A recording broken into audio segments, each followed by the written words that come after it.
മല്ലിയില, പുതിന, 2 സവാള അരിഞ്ഞത്, പച്ചമുളക്, ഇഞ്ചി, കുറച്ച് വെളുത്തുള്ളി, പിന്നെ 1/4 കിലോ കടലമാവ്.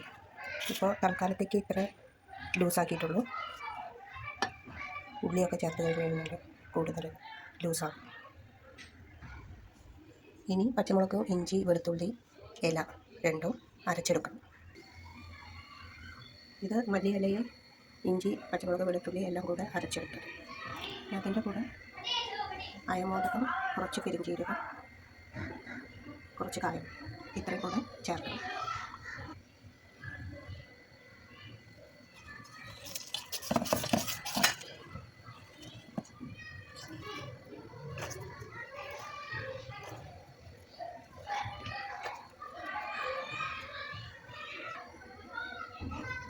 അരച്ച് ചേർത്തതും സവാളയും എല്ലാം ഇട്ട് ഇളക്കിയെടുക്കാം.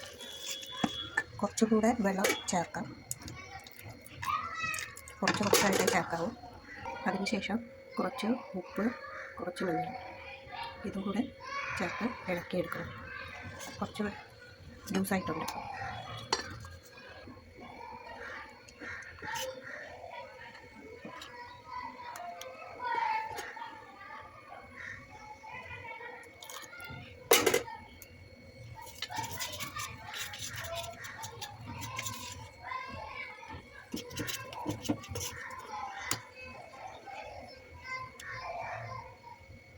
ഈ പരുവത്തിലായിരിക്കും. ഇനി കുറച്ച് ആവശ്യത്തിന് എണ്ണ വെച്ച് ഫുൾ ഫ്ലെയിമിൽ ചൂടാക്കിയെടുക്കുക. പിന്നെ തീ കുറയ്ക്കണം. ചൂടായിട്ടുണ്ട്. തീ ഒരു മീഡിയം ഫ്ലെയിമിൽ വെച്ച് ഇത് കുറച്ചായി ഇടാം.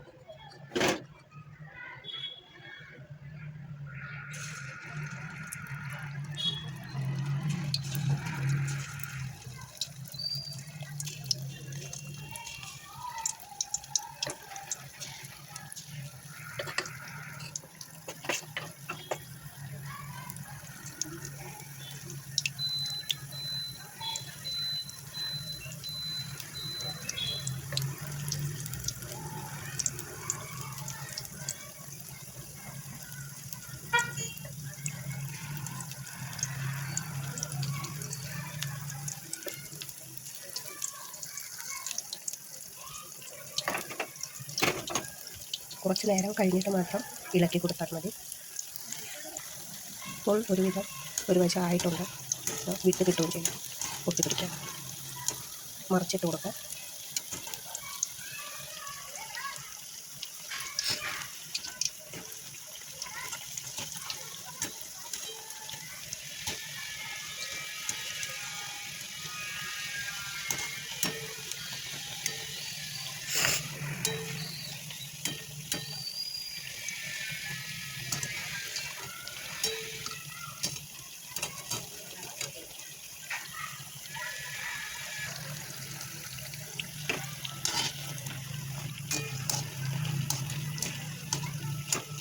ഇങ്ങനെ പതുക്കെ തിരിച്ച് മറിച്ചു ഇളക്കി കൊടുക്കണം. കുറച്ച് എണ്ണയിൽ ചെയ്യുമ്പോൾ നമ്മൾ തന്നെ ഇളക്കി കൊടുത്തിരിക്കണം.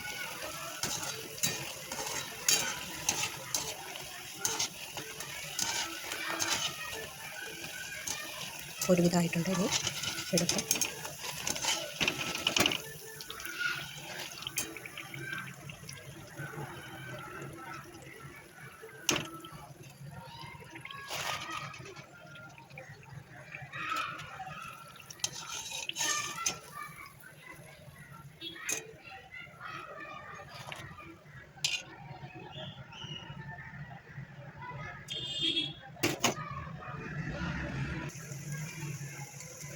എല്ലാം വെന്ത് കഴിഞ്ഞു. ചിലതെല്ലാം ക്രിസ്പിയുമായിട്ടുണ്ട്. ഇങ്ങനെ ഒരു പ്രാവശ്യം എല്ലാവരും ഉണ്ടാക്കി നോക്കും.